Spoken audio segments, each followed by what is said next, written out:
احکام اللہ تعالیٰ کے ایسے ہیں جس میں شوہر کی ذمہ داری ہے، شوہر کی ذمہ داری ہے، اور پھر کچھ حقوق قرآن میں ایسے ہیں، کچھ حلال اور حرام، کچھ ذمہ داریاں ایسی ہیں، وہ آپ مرد ہیں یا عورت ہیں کوئی فرق نہیں پڑتا، آپ خود ذمہ دار ہیں۔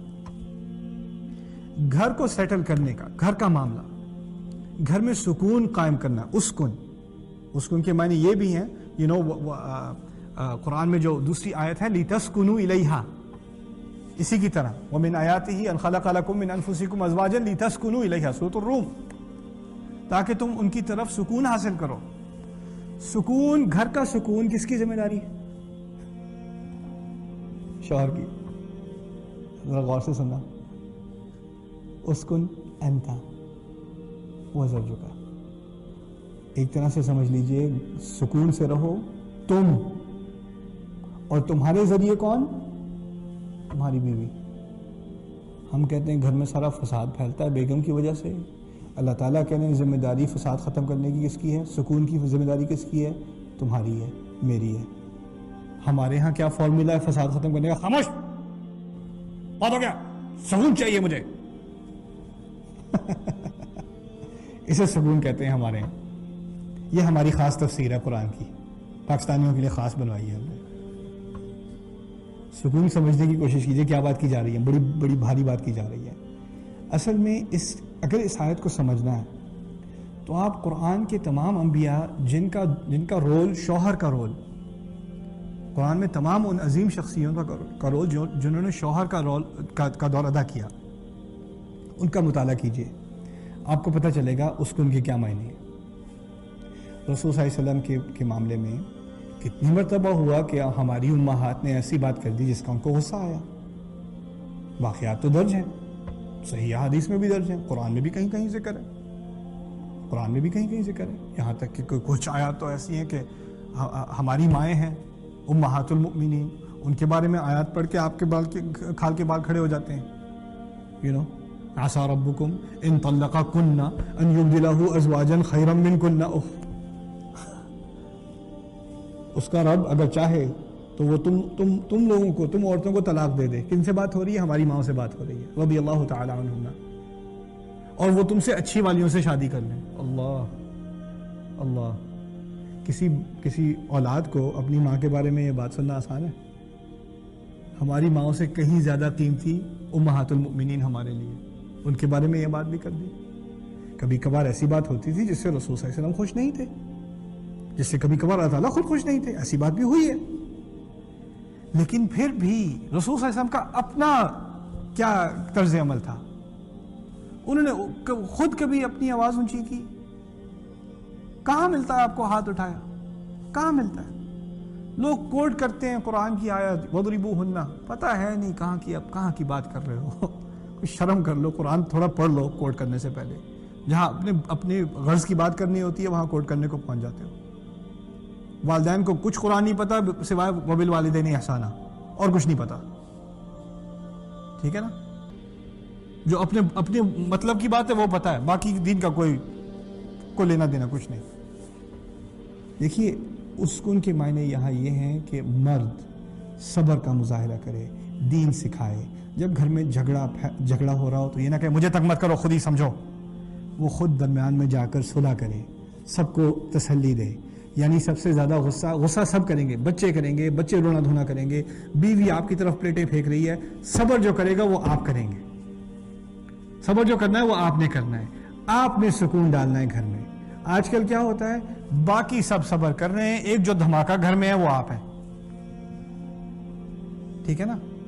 یہ اس سے بالکل الٹی بات ہو رہی ہے۔ قرآن کی روح سے ہم بات کرتے ہیں دینی حکومتیں قائم کرنے کی، یار دینی گھر تو قائم کر لو، گھر کی حکومت تو دین والی ہو جائے۔ ہم باتیں کرتے ہیں بڑی بڑی علمی باتیں، سپریم کورٹ کی باتیں اور ادھر کی، یار تم گھر کے کورٹ کو تو ٹھیک کر لو یار، تھوڑا سا گھر میں تو سکون ہو جائے۔ ثم لتسألن یومئذ عن النعیم، تمہیں اس دن تمام نعمتوں کے بارے میں پوری تفصیل سے پوچھا جائے گا، قسم سے پوچھا جائے گا تم سے۔ دیکھیے اس میں میں یہ نہیں چاہتا کہ آپ کی بیوی آپ سے میچ جیتے یا آپ اپنی بیوی سے میچ جیتے۔ مسئلہ یہ ہے کہ ایک دن آنا ہے، میں نے اور میری بیوی نے، آپ نے اور آپ کی بیوی نے اللہ تعالیٰ کے سامنے کھڑا ہونا ہے، اور ہم نے یہ نہیں، اس دن جیت اور ہار جو ہماری آپس کے جھگڑوں میں جیت اور ہار ہوتی ہے نا، اس کی کوئی قیمت نہیں ہے۔ اصل جیت اور ہار کیا ہے کہ اللہ تعالیٰ کے نزدیک، اللہ تعالیٰ کے سامنے کھڑے ہو کر، یا اللہ تعالیٰ آپ کی آیات کا ہم نے پورا اس کو پوری طرح اپنی زندگی میں ہم آپ کی آیت کو لے کر آئے تھے اپنے گھر کے اندر، جہاں کوئی بھی آ کے ہماری تنقید نہیں کرتا، کوئی نہیں آ کے پوچھتا، جہاں میری پوری کھلی اتھارٹی ہے۔ یہ دین ہے ہمارا، اس پہ بات کہاں ہوتی ہے؟ مجھے دیکھیے، میں قرآن کا طالب علم ہوں، میں 15 سال سے قرآن سمجھنے کی کوشش کر رہا ہوں، اور جس بات کا مجھے جو شوق ہوتا ہے نا کبھی کبھار، یہی قرآن ہے۔ میں پیدائشی مسلمان ہوں، میں کوئی ابھی تو مسلمان نہیں ہوا، یہ باتیں مجھے اب کیوں سیکھنے کو مل رہی ہیں؟ یہ پہلے سے کیوں نہیں بتائی کسی نے مجھے؟ واللہ میں آپ کو کھلی بات بتا دوں، آج جس دین کو میں نے سیکھا ہے بچپن سے لے کے اب تک، خطبوں میں، تقریروں میں، کتابوں میں، جو بات سننے کو ملی ہے، سنی سنائی بات جو ملی ہے دین کے بارے میں ہمارے کلچر میں، خاص کر دیسی کلچر میں، اس سے نتیجہ یہ نکلتا ہے عورت تو کوئی چیز ہی نہیں ہے، عورت تو کچھ ہے ہی نہیں، اس کی کیا کری، وہ تو جہنم کے لیے بنائی گئی ہے۔ اس کی زبان دیکھو، اس کو ذرا دبا کے رکھنا چاہیے ورنہ بہت پھیل جاتی ہے، فتنہ ہے عورت، یہ کہا جاتا ہے نا۔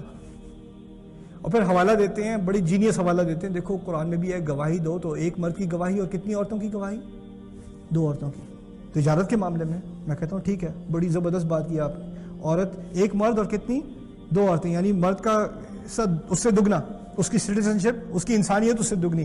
میں کہتا ہوں آپ 1/3 سے 1/4 حدیث، اور حدیث کے بارے میں شہادت تجارت کی شہادت سے کہیں زیادہ اہم ہے۔ یہ حدیث کہاں سے آ رہی ہیں؟ ام المؤمنین عائشہ رضی اللہ تعالی عنہ۔ ہمارے دین کا اتنا بڑا حصہ ایک عورت کی گواہی سے آ رہا ہے کہ نہیں آ رہا؟ کہاں کی بات کر رہے ہو؟ کہاں سے باتیں لے کے آتے ہو؟ سنی سنائی بات ادھر سے، اور ہم نے اپنے دین کی ایک تصویر اتنی بدصورت تصویر کھینچی ہے جو قرآن کی تصویر سے اتنی دور، ہمارے نبی کی سنت کی تصویر سے اتنی دور صلی اللہ علیہ وسلم، کہ میں جتنا مطالعہ کرتا ہوں چیزوں کو، اور جتنا علماء کے ساتھ بیٹھ کے میں بحث کرتا ہوں، میں حیران ہو جاتا ہوں کہ یار یہ تو میں تو سمجھتا تھا کہ غیر مسلمانوں کے ہاں بڑا غلط امیج ہے اسلام کا، اور غیر مسلم کو چھوڑو، اسلام مسلمان کے دماغ میں جو امیج ہے اسلام کا وہ اتنا الٹا ہو چکا ہے، اسے کہیں دور سے اسلام نہیں نظر آتا، اور اس کے دماغ میں ہے کہ یہی اسلام ہے۔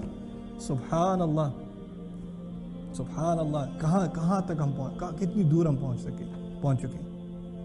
اسی قرآن کا حفظ ہو رہا ہے، اسی قرآن کی تلاوت ہو رہی ہے، اسی قرآن کی کمپٹیشن ہو رہے ہیں، اور اسی قرآن کی آیات کی کوئی قدر ہی نہیں سوائے تلاوت کے۔ وہی انسان جو یعنی یہ سورت یاد کر لے گا، مجادلہ یاد کر لے گا، حفظ کر لے گا سورت کا، بڑی زبردست سنائے گا، تراویح میں ایک غلطی نہیں ہوگی، گھر جا کے بیوی کو تھپڑ مارے گا یہی آیات پڑھ کے، سبحان اللہ، اسکن انت وزوجک الجنہ۔ اور یہ اس دنیا میں شوہر اور بیوی کے درمیان سکون جنت کی علامات میں سے ہے۔ جنت میں سکون تھا شوہر اور بیوی کے درمیان، یہ جنت کی بات ہو رہی ہے نا، اور یہی ایک نعمت اللہ تعالیٰ نے جب میاں اور بیوی کے تعلق کے بارے میں بات کی سورہ روم میں، اور کیا کہا؟ وَمِنْ آيَاتِهِ أَنْ خَلَقَ لَكُمْ مِنْ أَنفُسِكُمْ أَزْوَاجًا لِتَسْكُنُوا إِلَيْهَا كَمَا كَانَ فِي الْجَنَّةِ، تاکہ تم ان کی طرف سکون پاؤ اور ان کی طرف جا کر سکون قائم کرو، اور میں آگے اضافہ کرتا ہوں جیسے کہ جنت میں تھا، پہلی شادی میں جو سکون تھا وہی اب بھی ہونا ہے۔ اور دیکھو، سکون کا مطلب یہ نہیں ہے کہ تم کبھی کوئی غلطی نہیں کرو گے، اس جنت کے اندر بھی غلطی ہوئی ہے کہ نہیں ہوئی ہے؟